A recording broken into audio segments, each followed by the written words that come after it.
안녕하세요. 꼬꼬미 파파 강 목사입니다. 오늘은 8월 1일 맥체인 성경 읽기 해설을 하겠습니다. 오늘 말씀의 주제는 말씀에 순종하는 용기입니다. 사사기 15장은 삼손과 블레셋 전쟁입니다. 삼손은 장인이 자신의 아내를 다른 남자에게 준 사실을 알고 복수를 합니다. 300마리 여우의 꼬리에 불을 붙인 뒤 곡식을 모두 불태워버립니다. 이 사실을 안 블레셋 사람들은 반대로 장인과 아내를 불에 태워 죽입니다. 이에 삼손이 블레셋 사람들을 죽이고 블레셋 사람들은 유다 백성들을 괴롭힙니다. 유다 사람들은 직접 삼손을 찾아가서 결박한 후에 블레셋 사람들에게 보냅니다.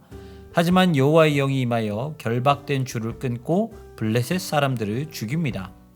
겉으로 보기에는 이스라엘이 승리한 것처럼 보입니다. 하지만 본문에는 평안을 누렸다라는 말이 없습니다. 삼손이 사사였음에도 불구하고 이스라엘은 블레셋에서 완전히 벗어나지 못한 것입니다. 예레미야 28장은 거짓 선지자 하나냐입니다.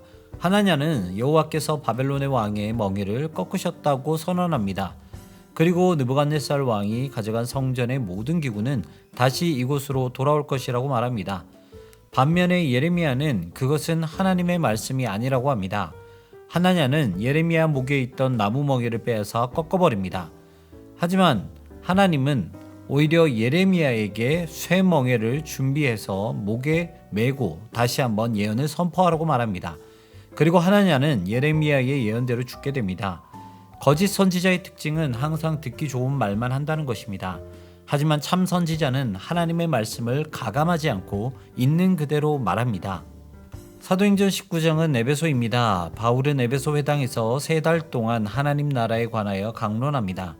그러다가 마음이 굳은 자들의 비방을 받고 두란노 서원으로 옮겨 2년 동안 강론합니다. 그리고 그 기간 동안 능력과 기적들이 많이 일어납니다. 말씀에는 힘이 있습니다. 그것은 말씀 자체에 능력이 있기 때문입니다. 그러나 바울에게 좋은 일만 있었던 것은 아닙니다. 복음 전파로 인해 우상과 관련된 일을 하던 사람들은 타격을 입습니다. 그리고 그들 때문에 바울은 위기에 처해집니다. 다행히 서기장의 만류로 소동이 잦아들게 됩니다. 마가복음 14장은 예수님의 고난입니다. 예수님께서 죽음을 준비하십니다. 한 여인이 부은 향유를 받으십니다. 제자들과 유월절 만찬을 잡수십니다. 그리고 겟세마네에서 기도하시고 난 후 로마 군사들과 종교 지도자들에게 잡히시고 재판을 받으십니다. 인간의 관점에서 볼 때 참 초라한 장면들입니다. 그러나 이 초라한 장면은 죄인들에게 소망을 주는 사건이 됩니다. 왜냐하면 그것이 복음이기 때문입니다. 성도는 자신이 아니라 말씀이 일하게 해야 합니다. 말씀은 살아 역사하는 능력이 있기 때문에 말씀이 일하시게 한다면 말씀이 상황을 이끌어갈 것이고 말씀이 역경을 이겨내게 할 것입니다. 오늘은 하나님의 말씀에 우리 모든 것을 맡기는 하루가 되기를 소망합니다.